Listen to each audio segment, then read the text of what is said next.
Thanks for downloading a 3CR podcast. 3CR is an independent community radio station based in Melbourne, Australia. We need your financial support to keep going. Go to www.3cr.org.au for more information and to donate online. Now stay tuned for your 3CR podcast.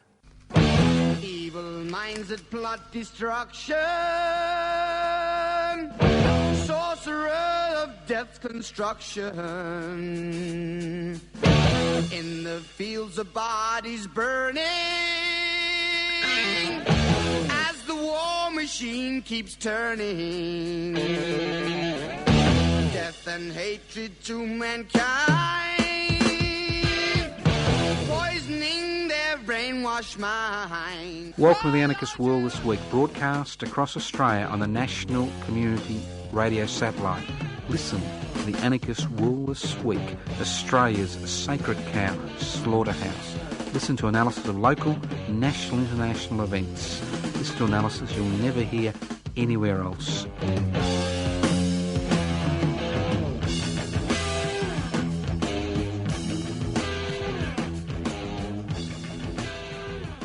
We're back. Like that smell you can't locate when you stand in dog shit, the Anarchist World This Week is back, and it'll linger long after the program's gone. That's what this is about. It's about lingering, putting thoughts in your mind, and then you think about it and decide what to do. You can actually scrape the shit off the bottom of your boot and say, thank the Lords that I have got rid of that, or you can luxuriate in the smell. This is the Anarchist World This Week. My name's Joseph Scott. I'm hosting today's program. You wonder what anarchism is all about? Not anarchy, anarchism. An anarchist society is a voluntary, non-hierarchical society based on the creation of political and social structures which are based on direct democratic means where wealth is held in common. So where do we get that definition from? Well, the word anarchism is derived from the Greek anarchos, which means without rulers, not without rules. Now, you've got to understand that anarchism's major strength is its ability to adapt to changing circumstances without altering its core principles. It's a little bit like corporate capitalism, you know?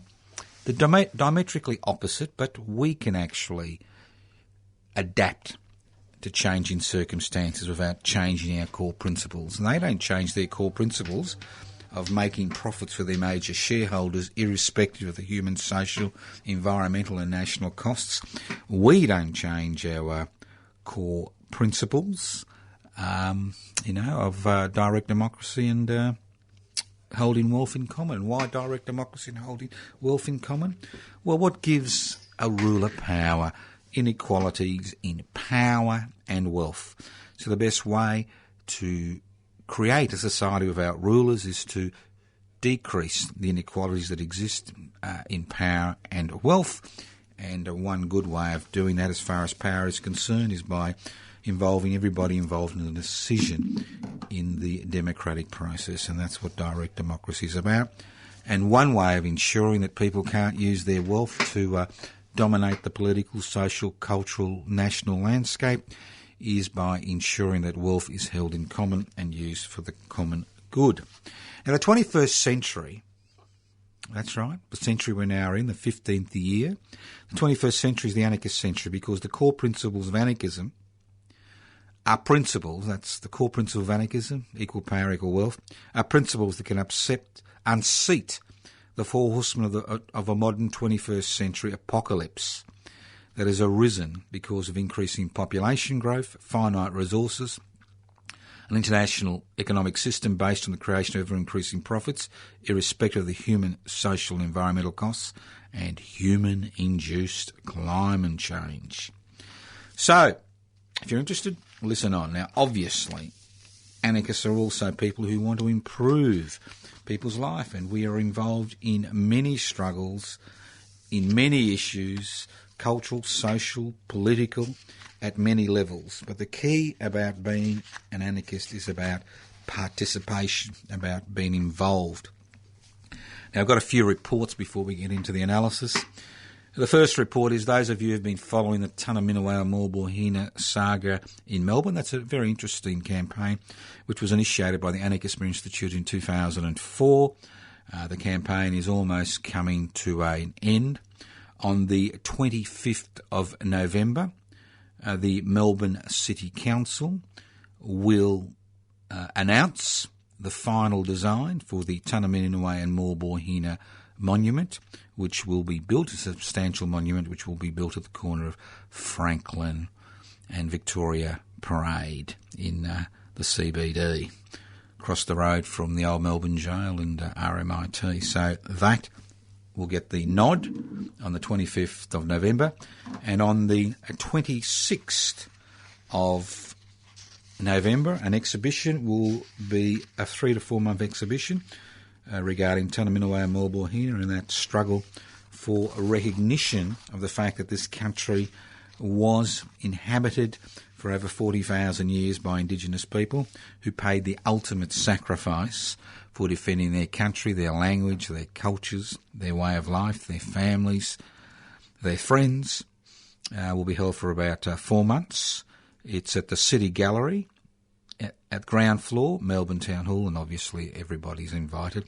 And we'll tell you more about that as we get closer. And don't forget that on the 20th of January, as we've done now for the last 12 years, for the last 11 years, on the 20th of January, not 12, 13 years. It'll be 13 years next year. The Tunnerminnerwait and Maulboyheenner Commemoration Committee has organised the Tunnerminnerwait and Maulboyheenner commemorations, and you can access that information by going to tunnermall.org, the website, Tunner, Tunner mall.org.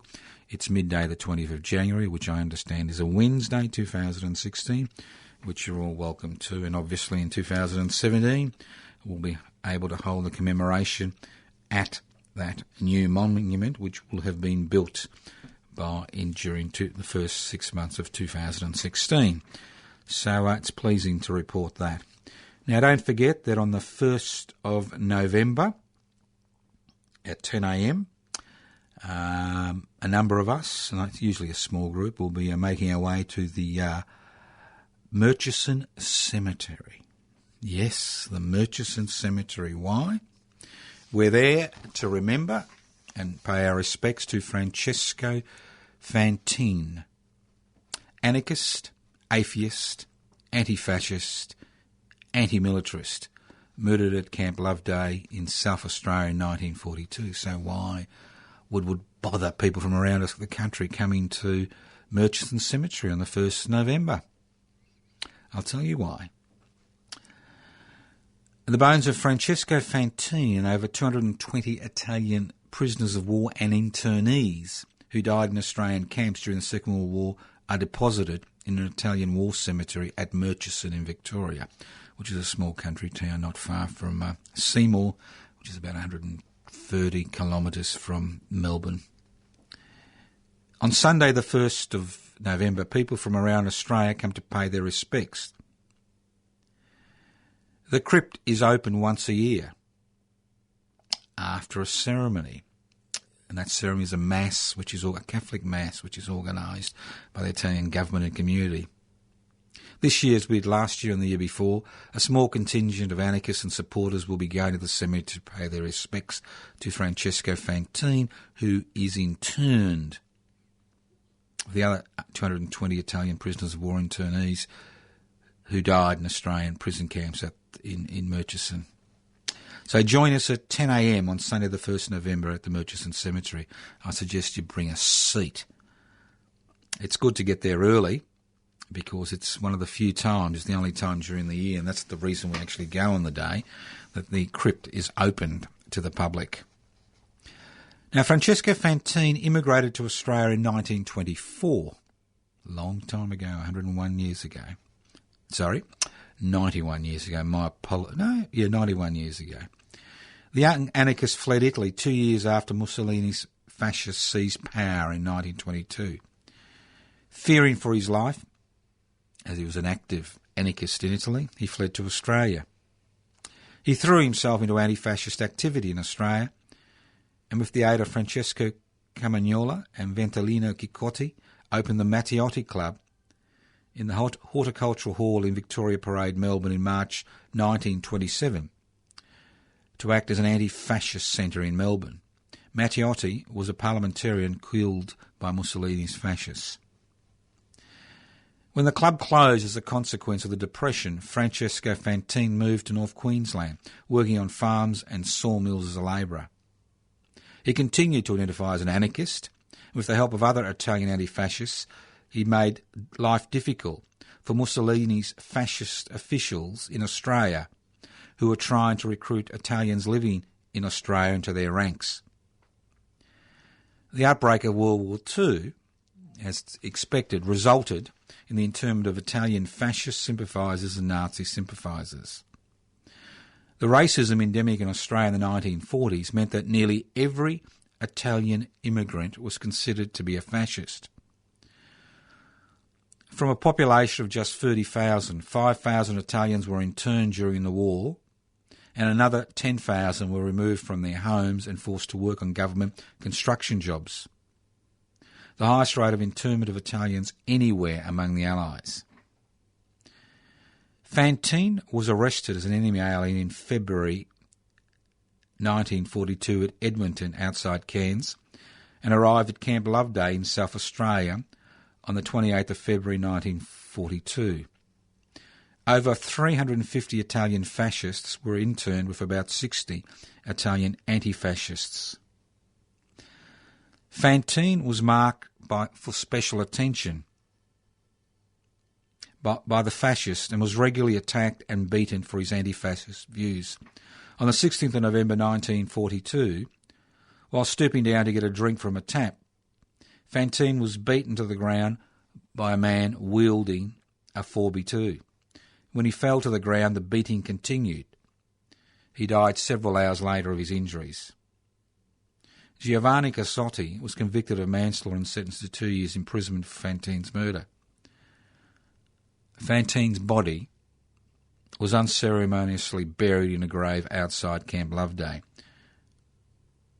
His brothers in North Queensland were not even notified of his death. In the mid-1960s, his body, with the bodies of other Italian prisoners of war internees who had died in Australia during World War II, were disinterred and placed in an ossuary at Murchison in Victoria. Fantine divorced soon after he married in Italy. He had no children. His two brothers, Alfonso and Luigi, are long gone. His sister-in-law, Mrs. Ines Gavioli, his only living relative, was 90 in 2007 when she was interviewed over an 8-year period by Dr. George Venturini for his book Never Give In, which looks at the lives of 3 Italian anti-fascist exiles in Australia. Fantine was described as a kind, rigorous, restless, gentle, but determined human being. Francesco Fantine lives in our hearts. His ideas live in our hearts. One day we will create that new world in Fantine's heart. Rest in peace, Francesco. We will not forget your sacrifice, and we don't. On the 1st of November, as I said, a small contingent will be there. You're all welcome to join us. This is followed by a picnic on the riverbanks of the Murchison River, so bring food and drinks. So what normally happens is we go into the ossuary before around 10 a.m. when it's opened, pay our respects to Francesco, then sit around while the Catholic Mass is held and speeches are held by the Italian community. Then at the end of their ceremony, we hold our own ceremony for Francesco Fantine, and then we all adjourn to the banks of the river for a picnic.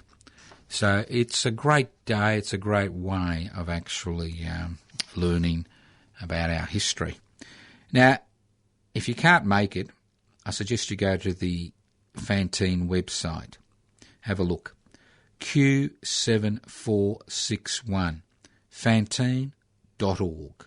Very simple, Q7461, fantine.org. And if you can't go to that, well, you can always go to the Anarchist Media Institute website, anarchistmedia.org, and we'll have some information about that. So these are 2 actions which will occur now. I'd just like to remind you that nominations for the Eureka Australia Day medals close on the 8th of November, which is just around the corner. So if you know somebody whose life reflects the principles elucidated in the Eureka Oath, we swear by the Southern Cross to stand truly by each other and fight to defend our rights and liberties.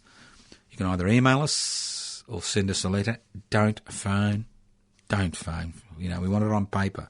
A name, a contact address for the person nominated, and a sentence of two about why you think they should be nominated for Eureka Australia Day medal.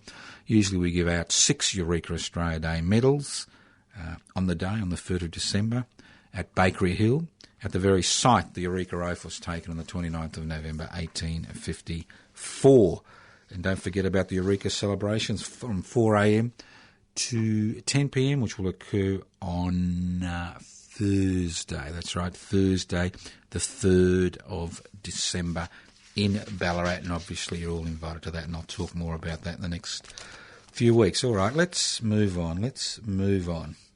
Because we do have a lot of things to talk about, because there's a lot of interesting things happening and also some things that are not so interesting. But they all are part of the political, social, cultural mix in this country, because things have changed in the last 6 weeks and we need to understand that things have changed. Now, the first thing I'd like to make a comment on is about the Whitlam conspiracy. Now, it's nothing new to be told that Malcolm Fraser, the Governor-General, and those people who own the means of production, distribution, exchange and communication conspired to remove a legally elected government in Australia in 1975, on the 11th of November 1975. It is nothing new.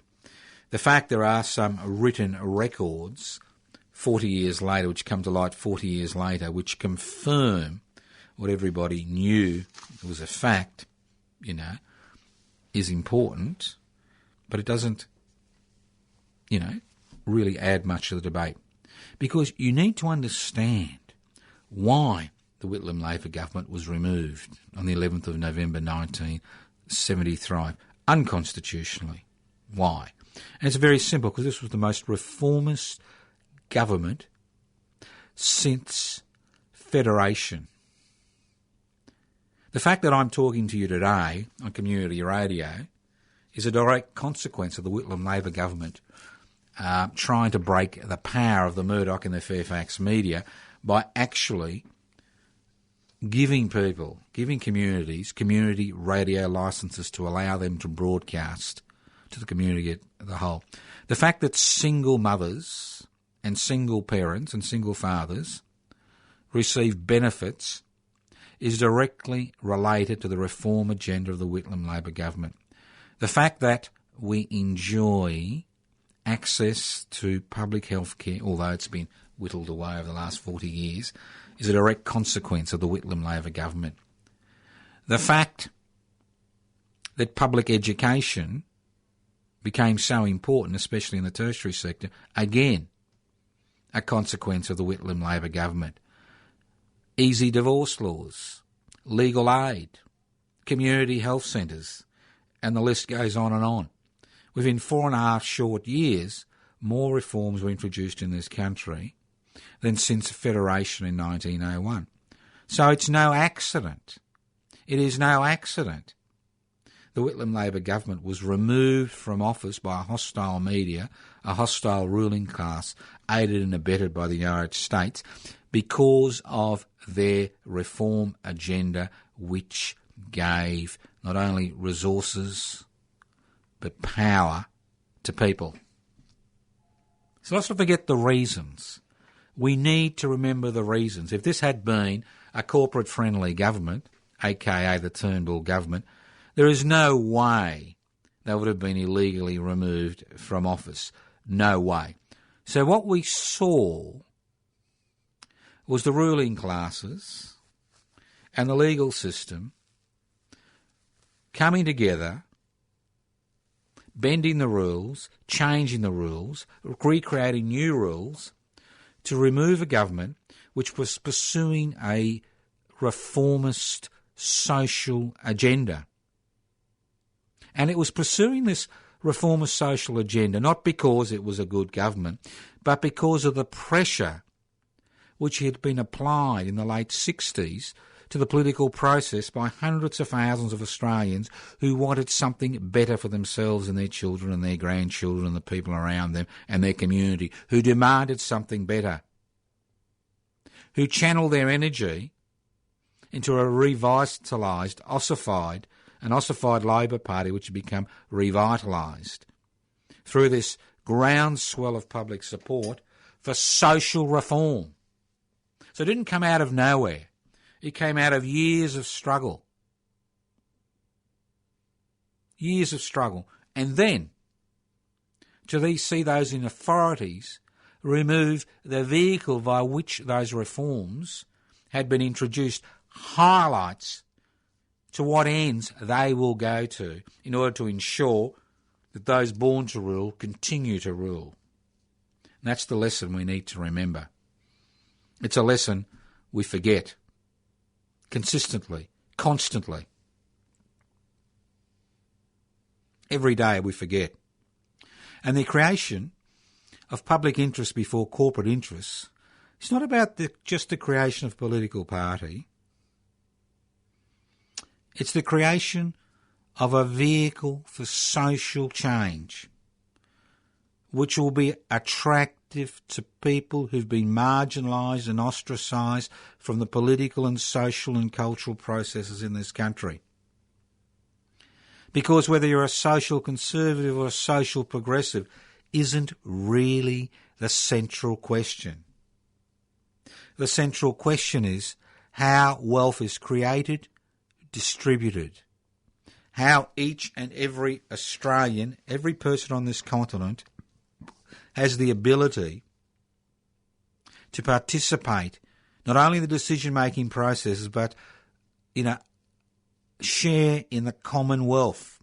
It's no accident it's called the Commonwealth of Australia, but we seem to have forgotten that. Share in that Commonwealth. Not only how to create that wealth, but share in that Commonwealth.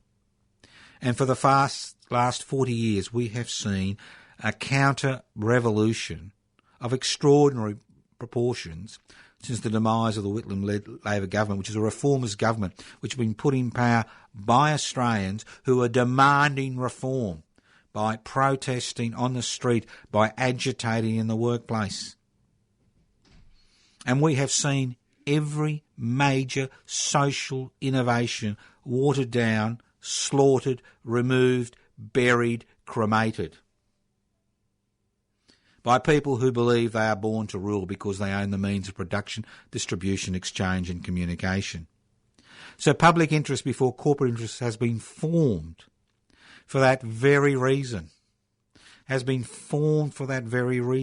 to recreate that climate for inclusive social change, which actually incorporates people into the political process. It is not just a political party. It is a social movement which uses direct action and community boycotts and industrial action in order to promote the interests of those who have been marginalised and ostracised and excluded from the political processes for so long. As I said before, you can be a social progressive, you can be a social conservative, two ends of a spectrum. But what about people's attitudes to redistributing wealth? What about people's attitude to devolving power? That is the key. Now, I encourage you to look at their website, Public Interest Before Corporate Interests. Go to the website, pibci.net, pibci.net. Go to the Facebook page, Public Interest Before Corporate Interest. Hey, presto, it's there. Have a look at what's happening. You're interested? Download the application form, fill it, send it back. You can email it back, you can post it back. Interested? Well, why don't you come along to the annual general meeting, which will be held at 7:30 p.m. on Wednesday the 4th of November. upstairs at 3CR, 21 Smith Street in Fitzroy. 7:30pm, Wednesday the 4th of November. Very simple. Doesn't take brain, you don't have to be a neurosurgeon to be a member of public interest before corporate interest. And the interesting thing is the fact that it's not the social conservatives or the social progressives that are flocking to join public interest before corporate interest, but it's people who find themselves in a marginalised, ostracised situation. People who've been forgotten, no longer part of this country, no longer part of the debate, no longer part of the conversation. And we're not talking about a few people. We're talking about millions and millions and millions and millions of people whose hopes and aspirations for themselves and their children and their grandchildren have been put on the back burner, whose hopes and aspirations have been destroyed. And it's no accident to hear that 25% of high school students do not complete Year 12.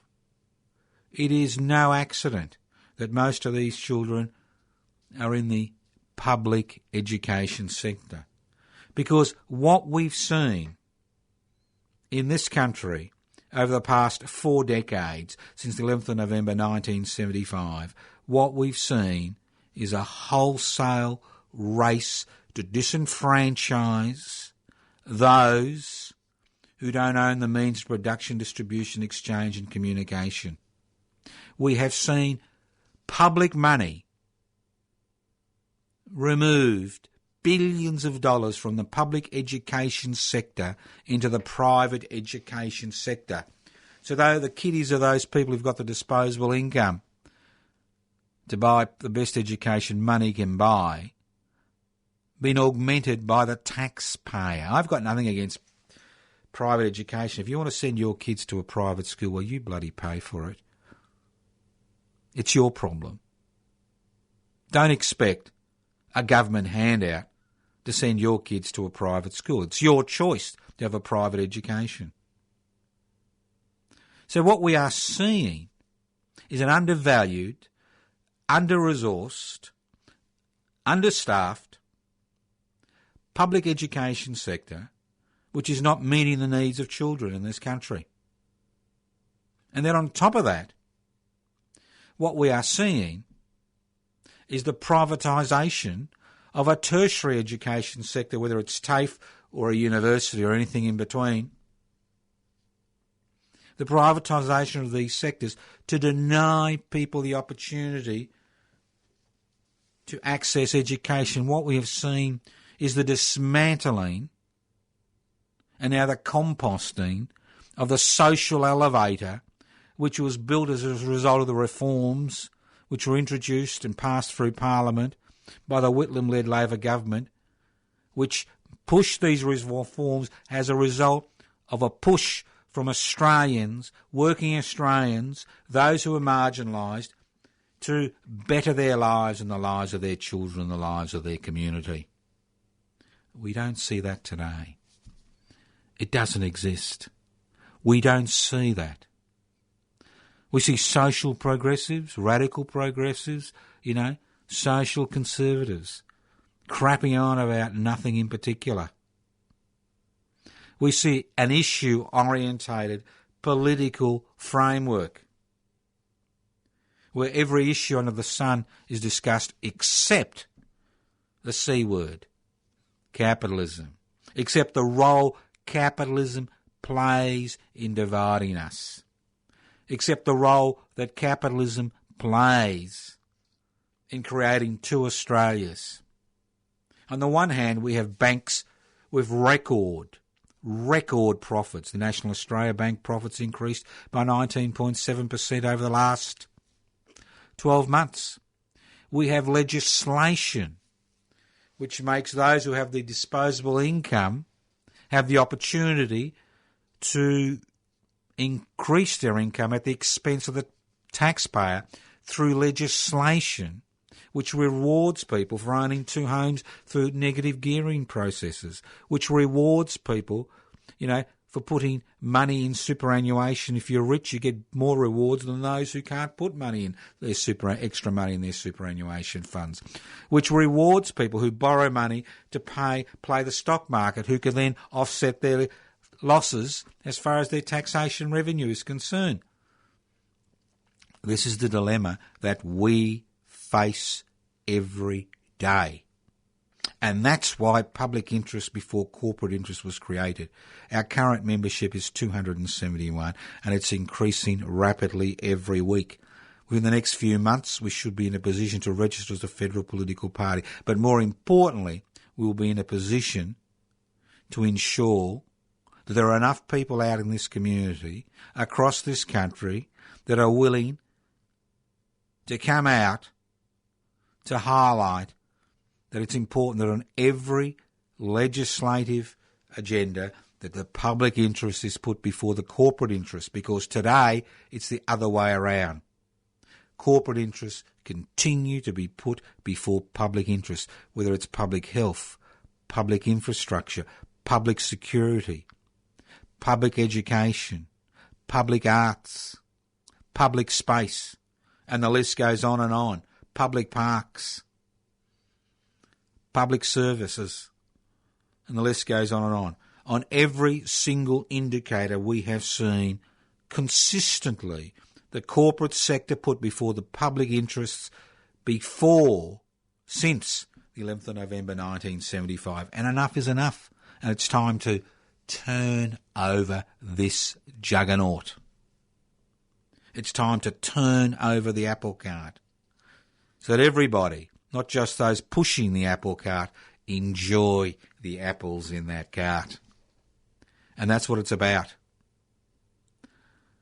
So if you're looking for something a little bit different, you're looking at something that's not issue-orientated, you're looking at something that, intends to make a difference, well, then I encourage you to look at public interest before corporate interests. And if you're interested, join. What's the point of sitting on the sidelines? It's just amazing. I mean, we have been amazed by the fact that so many people who you would think are politically inactive, who are flocking to join public interest before corporate interest, well, those who are socially progressive, or those who are left-leaning, or those who like to complain, they just sit on the sideline and say, well, it'll never work. I'm too cynical. I can't be bothered. I'm so caught up, in this issue, that I haven't got time for anything else. And it's been a real eye-opener.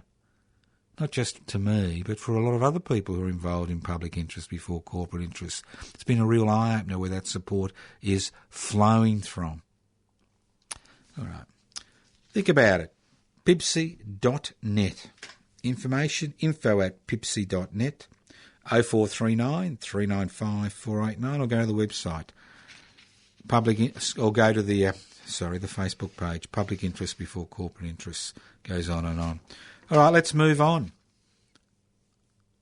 Sahata the Butcher. Now, I get a little bit amused by the internet surfers, I should say. And I'm just amused by the conspiracy theories which abound. Just abound. From the moon landing didn't happen to whatever. Doesn't really matter. It just goes on. I'm really amused. Now, if you're really into conspiracy theories, we really should look at what happened in Indonesia in 1965. That's right, 50 years ago. What happened in Indonesia in 1965? Well, the Indonesian government in 1965, which was led by Sukarno, was pushing a reform agenda. A little bit like the Whitlam Labor government, which was dismissed in Australia on the 11th of November 1975. And in 1965 there was a coup, a military coup, engineered by the United States of America which tapped on the shoulders a few Indonesian generals, including Suharto the Butcher, who climbed on top of the pile of bodies, who then went into a mass orgy of killing their political opponents. Within 3 months, over 2 million Indonesians were slaughtered. Fact. Not a conspiracy. Fact. Most of them, over 1 million, were members of the Indonesian Communist Party. Over 1 million. Within 3 months. And then Suharto the Butcher of Indonesia stayed as dictator for 30 to 40 years, incorporating West Papua into the Indonesian archipelago in the late 1960s. Here we have, within 3 months, 2 million dead. More people dead than the Khmer Rouge years in Kampuchea, one of the greatest mass slaughters of the 20th century. More people dead than the Armenian genocide. On our doorstep. 2 million. And why do I raise it now, 50 years on? Because 50 years on, you cannot discuss this topic, not only in Indonesia, but to a lesser degree in this country. Buried. All of those you have your little holidays in Bali, just think every time you're on an open field, how many bodies you're walking under. Over 80,000 people were slaughtered in Bali alone within the period of 3 months. Political opponents eliminated. Not a conspiracy, a fact. 2 million dead. So 50 years on, we remember. And we remembered since 1965. It's a topic which has been raised over and over again on the Anarchist World this week, because it highlights to what extent those in power will use their power in order to ensure that their ideological position continues to be the one true one. That's the dilemma. Every day. That's the dilemma we all face.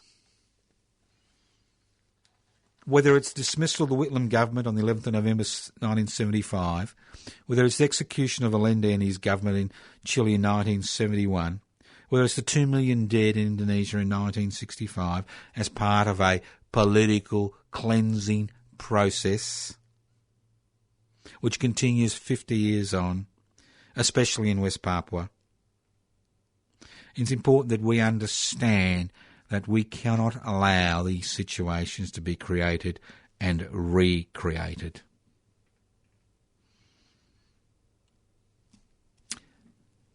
Turnbull. Fascinating, isn't it? Well, you've got to understand the beast, the Liberal National Party, mainly the Liberal Party. Now, when the Liberal Party elected Turnbull as Prime Minister 5 or 6 weeks ago, they did so in order to save their electoral bacon. That's simple. You've got to understand the Liberal Party is a factionised party, irrespective of what Malcolm likes to tell us. It's faction-ridden. And there are 3 factions within the Liberal Party. There's the social conservatives, an ageing, dying faction of the Liberal Party, but an important one. Older members holding political office, either in the Senate or the House of Representatives, with socially reactionary views. So we've got the social conservatives. Then we've got the largest faction in the Liberal Party, the neoliberals, pragmatists, the neoliberals, the deregulation, privatisation, corporatisation, globalisation faction. Younger members, who many have come through the Institute of Public Affairs, the IPA, or the Institute of Private Affairs, I should say, the IPA, who now hold parliamentary positions, who saw that if they continued to hang their hat on the socially conservative section of the Liberal Party, which Abbott represented, their time was up. And then we have a small non-aligned faction headed by Turnbull. Now, Turnbull came into power by 6 votes. And those 6 votes came from the neoliberals, who understand that in the 21st century, if you want to implement a deregulation, privatisation, corporatisation, globalisation agenda, that you need to have socially progressive views. Because socially progressive views don't really have any impact. They improve people's lives, but they don't actually have any impact on the economic situation. They improve the lives of minorities, but they don't have any impact on the lives of a significant proportion of people. So Malcolm Turnbull is brilliant. He's like a spruiker outside a store. You're walking down the street and there are all these stores and you've got all these spruikers, and you come up to the Liberal Party store and there's Malcolm spruiking for the Liberal Party, telling us it's the party of opportunity, telling us it's the party of trade, telling us it's the party of free enterprise, telling us it's the party of social reform. And you enter the shop and you look around and you look around, and guess who's running the stalls? The neoliberals and the social conservatives. They're still in there. They're still flogging the same old shit, but using Turnbull as their spruiker. And that'll be Turnbull's great challenge. It's all very well to call yourself a reformer, like the Whitlam government was. That was a reformist government. That was a government which was pushed to introduce reforms by the people who demanded reforms. It's all very well to call yourself a reformer, but do you have the support of a fractured, ideologically driven, socially reactionary Liberal Party to introduce those reforms, to ensure we do have a high wage economy, to ensure that there is a significant social security net, to ensure that every child has equal opportunity through the public education sector, to ensure that every Australian has access to good public health services, to ensure there is a diversity of opinion in this country. And Turnbull doesn't have that push. He joined the wrong political party. He's got a problem. Because if by some chance people go past the spruiker and go into the Liberal Party store and see what's on offer, maybe their political fortunes will turn. And then you'll see the knives come out for Turnbull. So, although Malcolm would like to be another Menzies, it's going to be hard with the material he has to work with. Listen to The Anarchist World this week, broadcast across Australia on the Community Radio Network. My name's Joseph Toscano. I'm hosting today's program. You can access material, go to the Anarchist Media Institute website, anarchistmedia.org. You can give us a call on 0439 395 489. You can write to us at Post Office Box 20, Parkville 3052. All right, let's move on, because it is fascinating, isn't it? Now, I've been around a long time, and the type of work I do puts me into contact with a lot of people from a lot of different areas of this community. And there's something interesting happening in our community, and it's frightening as well as interesting. We are seeing the fragmentation of society.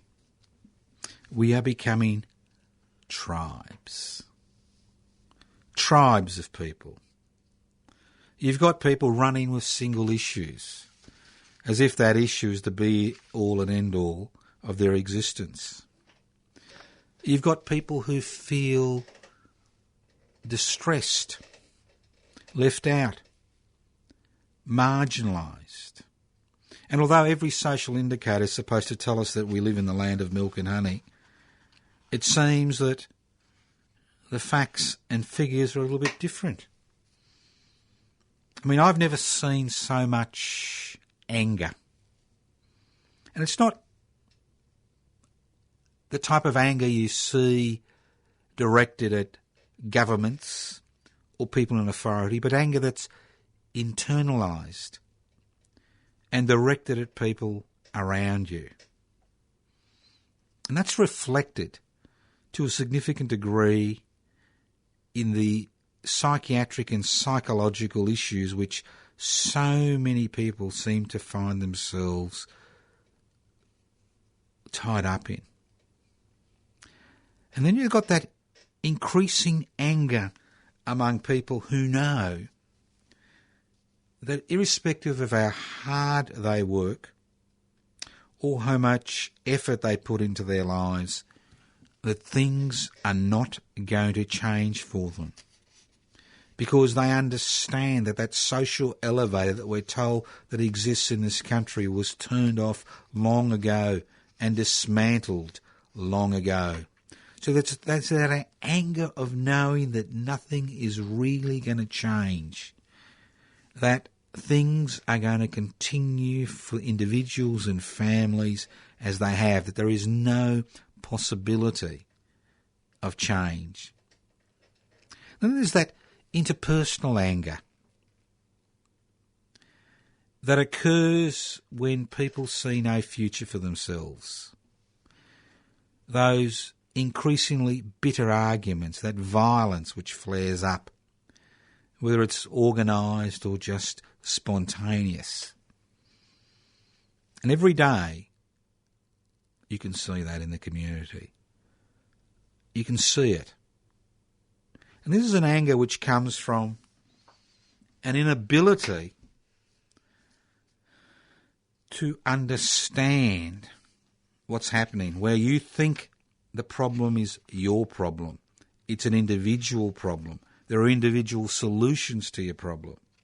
When in reality, there are few individual solutions. We have more psychiatrists and psychologists and counsellors and courts than and committees you can complain to than we ever had in the history of this country. And we seem to have more problems than we've had in the past. And it covers all age groups, the very young, the elderly. And to a large degree, what we are seeing is the results of 40 years of change which has been directed at enhancing the fortunes and powers of a minority in this country. So that most people find themselves in a situation where it's not a hand-to-mouth existence, but it's worse than that. It's an existence where your life is contained and defined by debt,